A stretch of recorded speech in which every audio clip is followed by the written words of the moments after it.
اعوذ باللہ من الشیطان الرجیم، بسم اللہ الرحمن الرحیم۔ السلام علیکم، میں ہوں سعدیہ سہیل، آپ کی دوست، آپ کی ہمدرد۔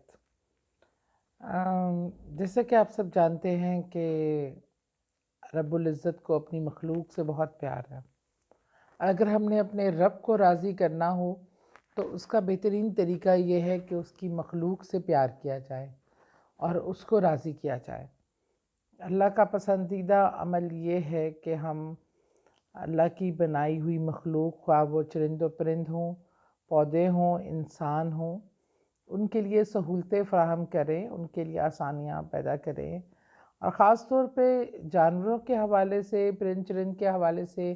کیونکہ یہ بے زبان ہوتے ہیں اور اپنا کسی کو بتا نہیں سکتے، تو ان کے حوالے سے اور ان کا خیال رکھنے کے فوائد بے انتہا ہیں۔ آج جو میں آپ کو وظیفہ بتانے جا رہی ہوں، اس میں ہم ایک بہترین صدقے کا طریقہ، بہترین عمل وہ ہے کہ جس کے برکت سے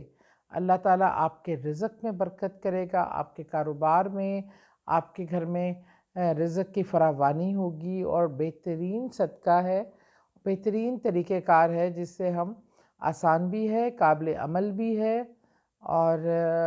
میں سمجھتی ہوں کہ یہ ہم میں سے سب کوئی کر سکتا ہے اور کرنا چاہیے بھی۔ طریقہ کار یوں ہے کہ ہم نے رات کو ایک مٹھی چاول لے کے ہم نے اس پہ 33 بار سورہ کوثر پڑھنی ہے۔ ایک مٹھی کچے چاولوں پہ 33 بار ہم نے 33 ٹائم سورہ کوثر پڑھنی ہے،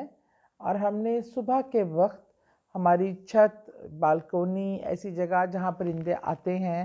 ہم نے چھاؤں والی جگہ پہ وہ چاول کو بکھیر دینا ہے، اور ساتھ پانی بھی رکھ دینا ہے پرندوں کے لیے۔ جب وہ پرندے آئیں گے، اگر زیادہ تعداد میں آتے ہیں تو آپ چاولوں کی تعداد بڑھا سکتے ہیں، 4 سے ایک مٹھی سے آپ 5 مٹھی تک کر سکتے ہیں، بڑھا دیجئے، اور اگر زیادہ پرندے آتے ہیں، ورنہ اس کو پھیلا کے چھاؤں والے جگہ پہ اور ساتھ پانی رکھ کر آپ اس کو جیسے جیسے یہ پرندے یہ کھائیں گے، پانی پئیں گے، اور وہ آپ کے لیے دعا کریں گے۔ یہ بہترین صدقہ بھی ہے، اور یہ اس کے عمل سے آپ کے رزق میں بے انتہا اضافہ ہوگا۔ یہ عمل آپ نے 4 دن تک دہرانا ہے،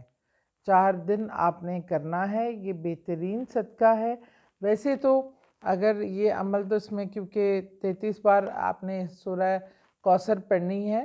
تو یہ عمل تو آپ نے اپنے گھر میں رزق، برکت اور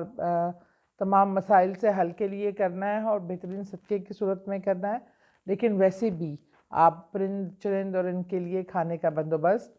ضرور کریں اور ان کو ڈال دیا کریں۔ اور اگر کوئی شخص درخت یا کھیتی باڑی یا کوئی ایسا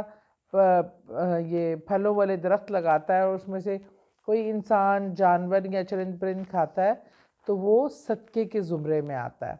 اور تو اپنا خیال رکھیں اور انسانوں اور جانوروں اور اللہ کی تمام مخلوق سے پیار کریں۔